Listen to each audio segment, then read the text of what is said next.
Gut, das wäre der Begriff Dien. Was heißt denn Islam?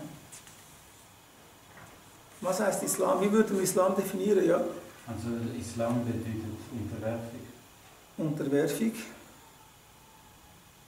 Vor Allah, also. Ja, jetzt hast du gerade nochmal einen Punkt mehr bekommen, aber immer noch nicht volle Punktzahl. Ja? Hingabe, Unterwerfung. Hingabe finde ich besser als Unterwerfung, aber das ist beides richtig. Also Unterwerfung ist vom Wort her eigentlich auch richtig, aber Hingabe ist mehr als sich unterwerfen. Unterwerfen tut man sich eigentlich gezwungenermaßen. Das ist nicht unbedingt eine freiwillige Handlung, während du dir freiwillig hingibst. Und das ist natürlich genau der wichtige Teil jetzt bei der Definition vom Wort Islam. Das ist die freiwillige Hingabe. Wem gegenüber oder wem tut man sich freiwillig hingeben? Allah Ta'ala gibt man sich freiwillig hin. Und das ist immer noch nicht fertig. Wie gebe ich mich hin? Auf die Art und Weise, wie Allah das von uns will. Also, man sagt, dass man den Islam nicht nur einfach mit einem Wort übersetzen, schon gar nicht mit dem Wort, das ist einfach eine Religion, sondern Islam ist die freiwillige Hingabe Allah Ta'ala gegenüber auf die Art und Weise, wie er es von uns wünscht. Oder man könnte das sagen, gemäß Koran und Sunna. Also, wir tun das so Allah hingeben, wie er das im Koran sagt, beziehungsweise wie es uns der Prophet Muhammad sallallahu alaihi wasallam in seiner Sunna beigebracht hat.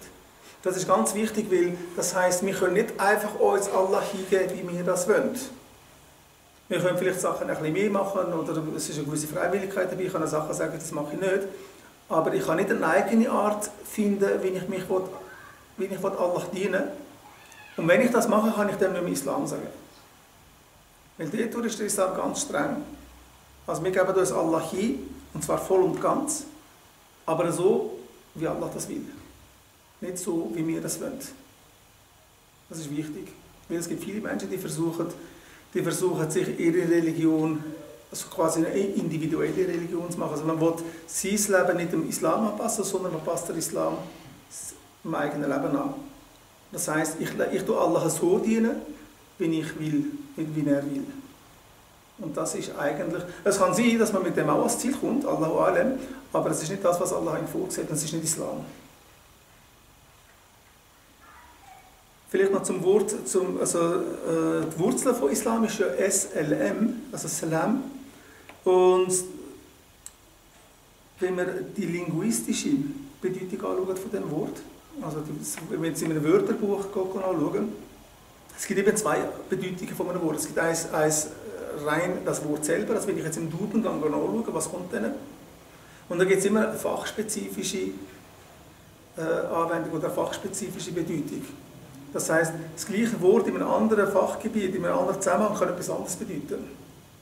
Zum Beispiel das Wort Bank. Wenn ich jetzt einfach sage Bank, es gibt ja die Bank, wo man draufsitzt, und es gibt die Bank des Finanzinstituts. Also wenn ich jetzt in der Finanzwelt bin und von der Bank rede, wird niemand auf die Idee kommen, zu denken, ich rede jetzt von dieser Sitzbank. Genauso umgekehrt, wenn ich jetzt in einem Park bin und nach einer freien Bank suche, dann wird niemand denken, ich suche UBS oder CS oder irgendetwas. Also es gibt immer eine fachspezifische Bedeutung von einem Wort und eine linguistische Bedeutung. Also die linguistische ist die vom Duden oder von einem Wörterbuch. Beim Wort Islam heisst das, ich tue es jetzt auch ein bisschen zusammenfassen, es ist relativ tiefgehend, die Übergabe bzw. die Auslieferung, das wäre Taslim, oder As-Salm, die Ergebenheit, das Friedensschließen, oder Al-Istislam, das sich fügen, das sich ergeben, die Hingabe und die Kapitulation.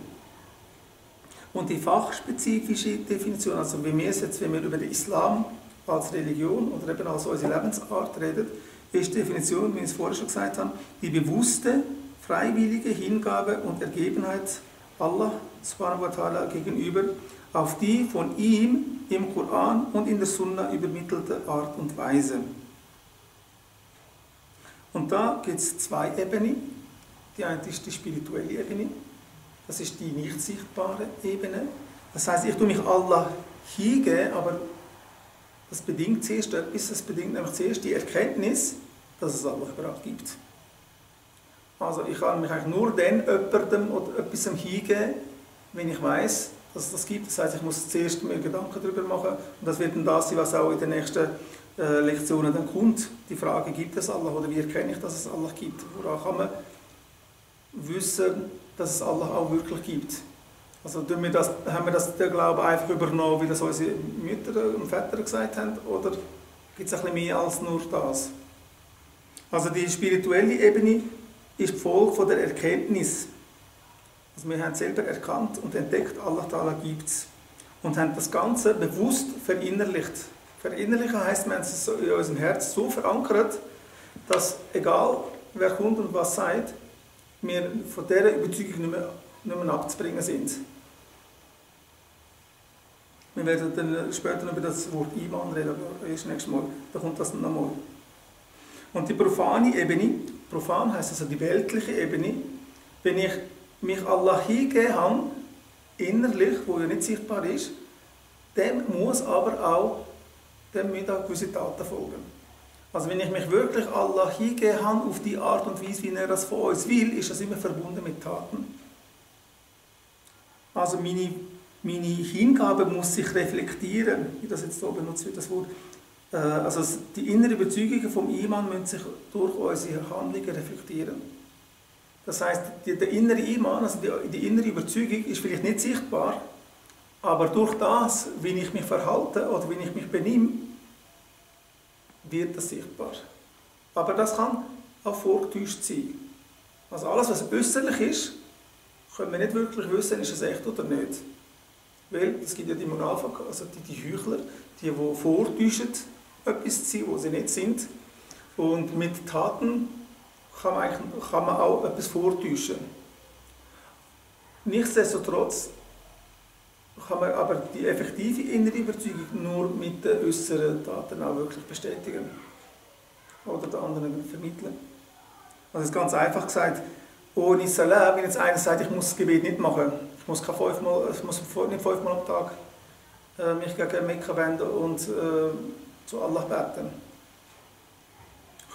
Gehen wir nicht so weit und sagen nicht gerade, das ist kein Muslim, aber wenn einer wirklich überzeugt wäre, dass es Allah gibt und eben sich hingegeben hat, so wie Allah das will, das heißt, Allah will, dass man die fünf Gebete macht am Tag, dann müsste sich die innere Überzeugung eben so zeigen, dass ich die 5 Gebete auch mache. Und wenn nicht, dann ja.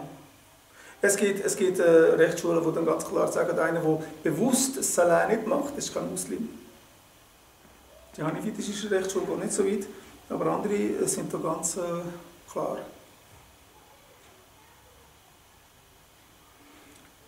Und bei dem Islam gibt es also 3 Hauptelemente. Das eine, das ist die Aqida.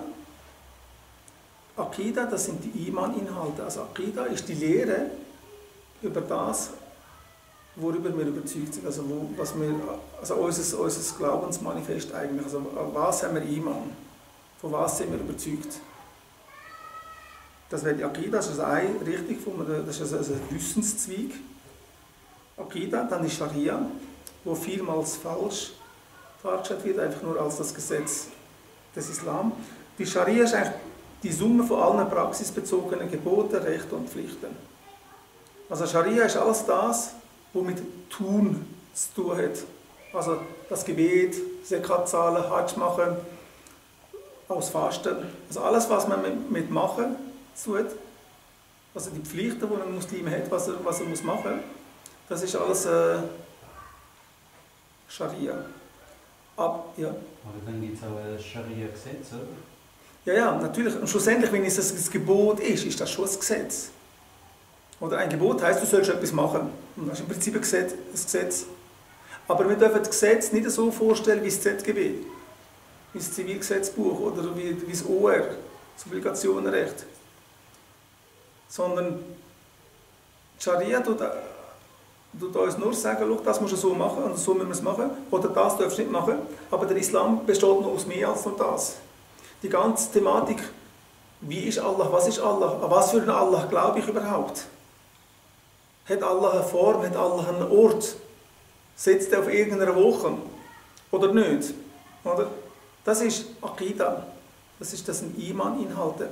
Das hat mit der Scharia nichts zu tun, das ist aber auch ein Teil vom Islam. Und Der dritte Punkt wäre dann noch der Achlaq.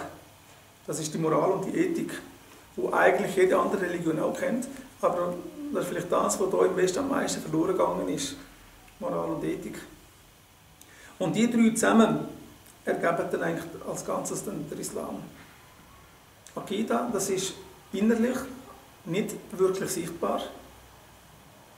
Tut sich zeigen, indem ich die Scharia befolge. Und wie ich die Scharia befolge oder wie ich mich verhalte, wird dann geregelt oder tue ich formen mit dem Achlaq. Achlaq ist wie das schöne Benehmen, der Anstand im Prinzip, eben Moral und Ethik. Also wie mache ich etwas, wieso mache ich es und so, ja.